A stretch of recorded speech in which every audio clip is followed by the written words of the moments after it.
يا ابو الصحاب، عامل ايه؟ يا رب تكون كويس. شفت يا ابو الصحاب، مظبطك كل يوم فيديو اهوت علشان ما تقولش خفاجه مقصر معانا. فتعالى بقى يا صاحبي نخش في فيديو النهارده اللي هو مش دق موت ولا قطع خلف.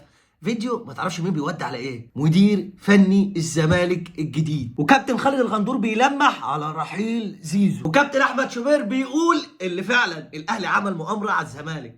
يا جماعه اقطعوا الارسال على الراجل ده. وتوقعات خفاجي لتشكيله الاهلي قصاد باتشوكا في انتر كونتيننتال، وهقول لك كمان توقعاتي للنتيجه. ففيديو النهارده يا ابو صحاب فيه احداث كتيره مهمه، وداخل الفيديو في حاجات كده هتعرفها داخل الفيديو ما قلناهاش في العناوين، علشان ابو الصحاب تكمل معانا الفيديو من اول دقيقه لحد اخر دقيقه. وكالعاده ابو الصحاب انا مستمر بدعمك، وانت الفتره الاخيره بجد ما قصرتش معايا، فبشكرك من هنا وهفضل اشكرك بعد فضل ربنا. انا مستمر بدعمك، شكرا ليك على دعمك الفتره الاخيره، ما قصرتش معايا في اللايكات، فاتمنى ابو الصحاب تستمر معانا. اخواتي اللي لسه ما عملش لايك انزل اثبت نفسك بلايك، عايزين نوصل الفيديو ده براحتك، انت تعمل اللي انت عايزه، اثبت نفسك اهم حاجه بلايك، واللي لسه ما اشتركش في القناه اشترك في القناه وفعل الجرس عشان اي فيديو نزله يجي لك اشعار بيه. يلا نخش في الفيديو بتاعنا، يلا نبدأ.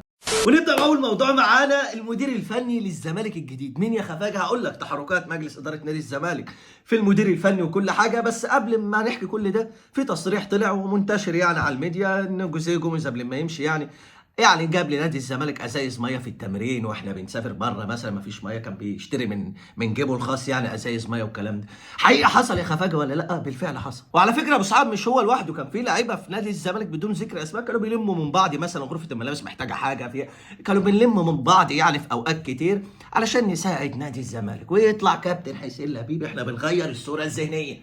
طب غير الشورت بتاعك وجيب بنطلون، احنا نادي غني عن التعريف يا كابتن لبليب، مش اي كلام بيتقال، وانت عارف ان احنا بنلم من بعض اصلا عشان نوقف النادي.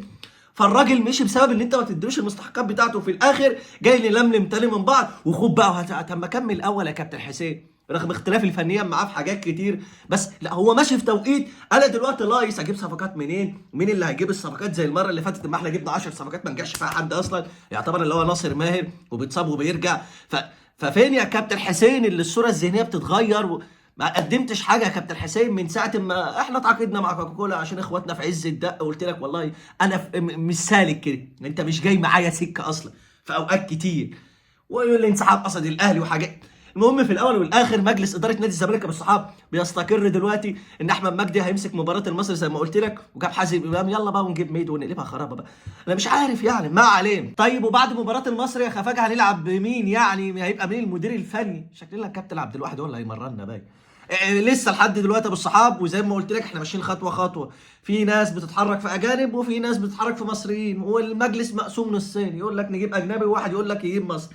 ما بكل سهوله معناش فلوس فنشتغل في المصري، وبرده كمان المصري لازم يكون فاهم ان انا هلعب كونفدراليه دوري، يبقى واخد فكره عن، مش مثلا يعني المجلس دلوقتي بيكلم الماني وبلجيكي وبيكلم كروش وبيكلم كوبر عمال يكلم كل الناس. طب انت قد فلوسهم؟ انت عمال تتكلم انت قد فلوس الناس ديت؟ انت جوميز مشي بسبب 65,000 دولار في الشهر، فهننجز. انت عندك المصري هيلعبنا في الكونفدراليه ذهاب وعوده، لا قدر الله خسرنا ماتش ولا اتعادلنا كمان ماتشين فيهم ولا حاجه، كمان اطلع من الكونفدراليه؟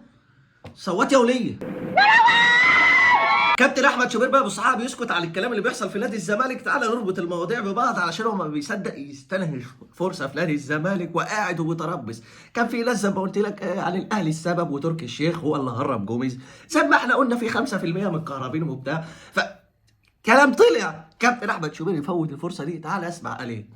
جوزيه مشي ليه؟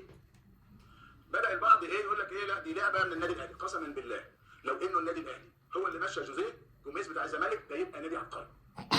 يعني لو النادي الاهلي الى هذه الدرجه هو متغلغل ومسيطر داخل نادي الزمالك، وانه يقدر يجيب انديه من بره، وانه يقدر يجيب عرض، وانه يجيب عقد بعد اليوم اللي قال عليه امين صندوق النادي انه الراجل ده زملكاوي من مواليد متعوبه وبيعشق الزمالك، وانه وانه والنادي الاهلي يقدر يعمل ده يبقى عبقري. ده تبقى عبقريه الاداء بقى، ده يبقى الاهلي ده اكبر جهاز مخابرات في الدنيا في الرياضه، يعني ما فيش بعد كده. وانه نادي الزمالك لازم يخلي باله، لازم طول ما ماشيين يبصوا وراهم كده ويبصوا قدامهم، هيفضل كده بقى خايف بقى.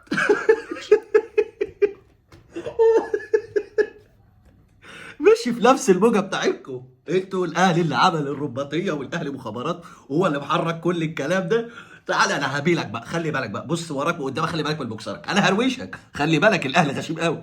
مشي بقى مع الناس اللي هي ايه مخها مفوت شويه ولا ظريف امره في كل حاجه، قال لك انا ولا الجامد ولا كابتن احمد شوبير بالله خف شويه، يعني خف، يعني الموضوع مش بيستاهل في نادي الزمالك، احنا بنكح وطرابه مش شايفين قدام، فخف شويه. الراجل ده يا جماعه مش طبيعي. ونيجي بقى للموضوع اللي بعد كده، باتشوكا هيقابل الاهلي في انتر كونتيننتال، بس اتاكد يا ابو صحابي اللي انت عامل لايك يعني ايه، عشان لو ناسي تعالى اقول لك توقعاتي للتشكيله ونتيجه المباراه.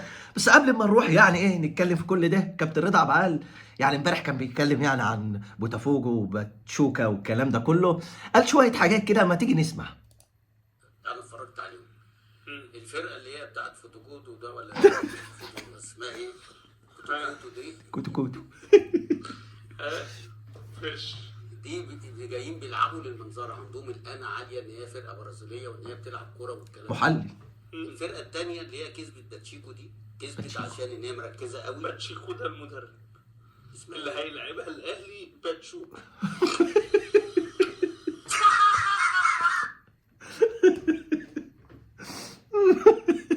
كابتن رضا فيه ايه يا اسطى؟ بص انا بغلط، اي حد بيغلط في الكلام وكل ده، والفرق ساعات ما بننطقش الحروف بشكل بعض، ولو فرق مكتوبه بالاجنبي والانجليزي والكلام بنغلط كلنا، بس فكره اللي انت يعني انت شغال محلل بتاكل اكل عيشك بالكلام ده، فالمفروض تبقى مراجع. يعني انا ممكن اقول بدل باتشوكا باتشيكو عادي وارد، بس انا ما ببقاش مراجع. مثلا المفروض انا ده اكل عيش ببقى مراجع الفرقه، ده انت بتقول انت اتفرجت، يعني ممكن مخارج حروفك مثلا راجع يا عم مره واثنين وثلاثه على الاسم عشان تطلع تحلل، انا ما عنديش مشكله كلنا بنغلط، بس ده المفروض اكل عيشك وانت محلل رياضي، المفروض تبقى عارف اسم الفرقه، حتى ممكن تبقى غلطان مثلا في الحروف بتاعتها في التشكيل، بس ما تقعدش ايه انت مش عارف الفرقه وتقول بوتافوجو وبوتافوكا مش للدرجه دي يا كابتن رضا بجد والله. عموما ابو الصحابه انا حبيت اجيب لك الحته ديت علشان في ناس كتير مش بقول لك على بتوع الميديا، في ناس كتير مظلومين يعني اجمد من ناس كتير في التحليل مش باينين على الشاشات ولا واخدين حقهم، ودي اكتر حاجه مضايقاني، وخريجين اعلام كمان واللي بيحلل واخد كورسات والحاجات مش ظاهر في الاعلام، ومع احترامي في ناس في الاعلام ما تستاهلش تبقى في المكانه دي وجهه نظري. يعني الم لك النهارده كل حاجه يعني، وتوقعاتي للتشكيله وتوقعاتي لنتيجه المباراه.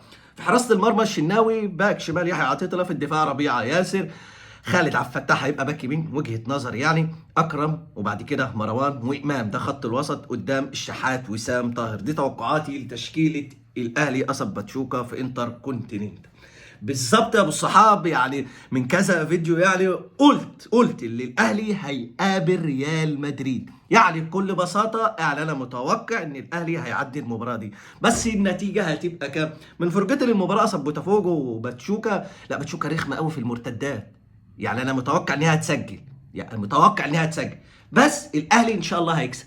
كام يا خفاجه؟ اتوقع يعني النتيجه ما بين 2-1 3-1، بس انا اثبت في نتيجه 2-1، وان شاء الله ان شاء الله الاهلي يكسب وياخد مكافاه 3 مليون دولار وياخد كاس كمان من الفيفا، علشان باتشوكا استلم امبارح اهو من الفيفا، عشان الناس تقول لك لا يا عم ده مزورين الكاس بتاع نص العالم ده والاهلي ما خدش حاجه من الفيفا، الناس المتريه اللي دماغها دي مالناش دعوه بيها. المهم يعني يا ابو صحاب ان شاء الله الاهلي ياخد المكافآت دي وياخد الكاس ويوصل يقابل بطل اوروبا الريال في حدث كبير ان شاء الله. وقبل ما نروح للموضوع اللي بعد كده اللي هو رحيل زيزو وكابتن خالد غندور اتكلم عليه، يعني كابتن سيد عبد الحفيظ يعني امبارح ما فوتش فرصه، يعني ايه وانت عارفه، يعني قال تصريح كده تعالى زي ما انت شايف قدامك، مهيب بيقول له الاهلي لو فاز على باتشوكا هيكون اول فريق مصري يصل للمباراه النهائيه في كاس العالم. اصل رد كابتن سيد عبد الحفيظ اصل ما فيش ولا فريق مصري شارك اصلا في كاس العالم للانديه غير الاهلي. لاحظ ان كلامك ده كابتن سيد برضه ساعات بيبقى طالع كده، يعني عنده سرعه بديهه كده، يديك واحده تحت الحزام تلاقيك قاعد انا مين طفى النور احنا البيض ولا اسود، فهو بيبقى جاهز لكل الكلام ده، هو معاه حق معاه حق يا كابتن لباليب. يا ريت نركز بقى، حرام عليكم حرام عليكم والله، وشنا بقى مش بقى في الطين ما بقاش موجود، فيا ريت نركز بقى عشان على الاقل يا عم لو ما خدش الدوره ابقى تاني الدوره اروح دوري الابطال. ونيجي بقى للموضوع اللي بعد كده، كابتن خالد الغندور لمح بكلامه هنجيب كل حاجه ان زيزو هيمشي من الزمالك او رايح السعوديه بالبلدي كده. بس قبل ما اروح للموضوع ده، يعني ربط ما بين الموضوع الاخير بتاع كابتن سيد عبد الحفيظ ونروح دوري الابطال، خالد الغندور لاول مره خلاص زهق جد وقال الحقيقه اخيرا اللي هي معروفه والاهلي مش محتاج يسمعها. تعالى نسمع. النهارده مين بيتفاوض مع المدير الفني الاجنبي؟ وليه اجيب اجنبي؟ يعني كزمالك انا دلوقتي كزمالك ايه البطولات اللي انا داخلها؟ هو انا داخل كاس العالم للانديه زي الاهلي مثلا، اسمع ولا داخل مثلا بطولات عالميه؟ انت بتلعب في الكونفدراليه البطوله الاضعف اخيرا، واللي هي مش قيمتك اساسا، شوف واللي انت بتسعى ان انت ترجع لدوري الابطال تاني. عيب الزمالك يقعد سنتين بيلعب في الكونفدراليه، اقسم بالله عيب. ها اخيرا شكله كان شارب حاجه ولا ما. اصل هو الوحيد اللي كان بيقارن الكونفدراليه بدوري الابطال.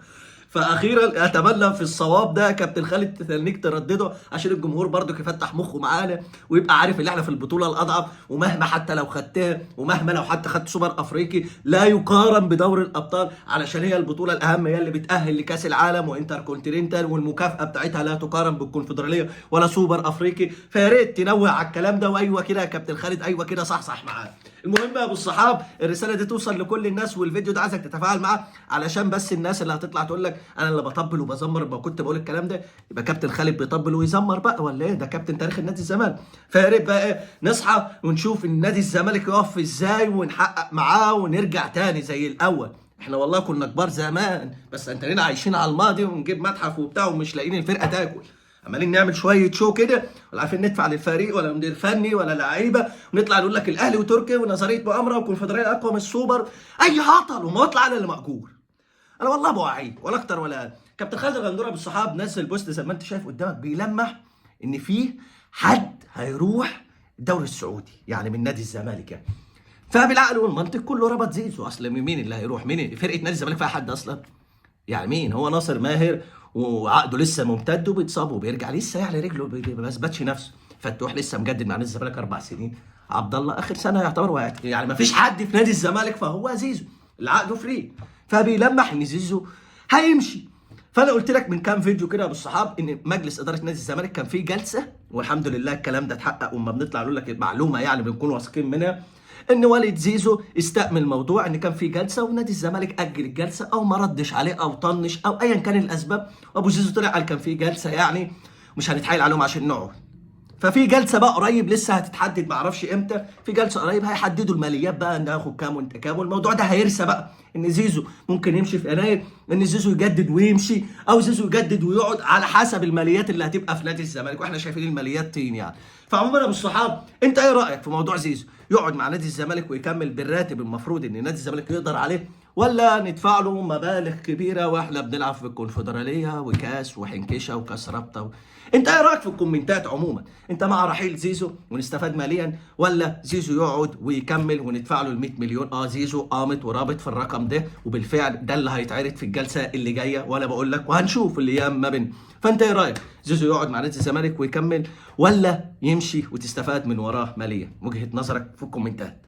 وبس كده، وده كان الفيديو بتاعنا النهارده والصحابه، اتمنى يكون عجبك. مستني بقى وجهه نظرك في الكومنتات، الناس بتستقل لما بقول لك وجهه نظرك، بشوف معظم الكومنتات وبرد عليها وبعمل قلوب، فوجهه نظرك في الكومنتات على المواضيع اللي انا اتكلمت عليها وهرد عليك في الكومنتات. وكالعاده بالصحابه انا مستمر بدعمك بعد فضل ربنا، عايزين نوصل الفيديو ده 10000 لايك، اي 5000 3000 اي المهم تفاعل معانا بلايك يا بالصحابه، علشان فعلا بيساهم ان انا كل يوم اكون موجود معاك، وانا اهو ما قصرتش اما بتطلبني، والحمد لله بنحاول نلم لك يعني الاخبار كلها اللي على الساحه، وبنطلع نلمها لك في فيديو بسيط، نطلع نهزر ونقول لك كل الاحداث بشكل بسيط كده، وفي الاول والاخر دي كوره. تفاعل معانا بلايك يا بالصحاب، لو لسه ما اشتركتش في القناه اشترك في القناه وفعل الجرس علشان يوصل لك الفيديو بتاعنا اول ما ننزله. شكرا لكم ونتقابل في فيديوهات جديده وسلام.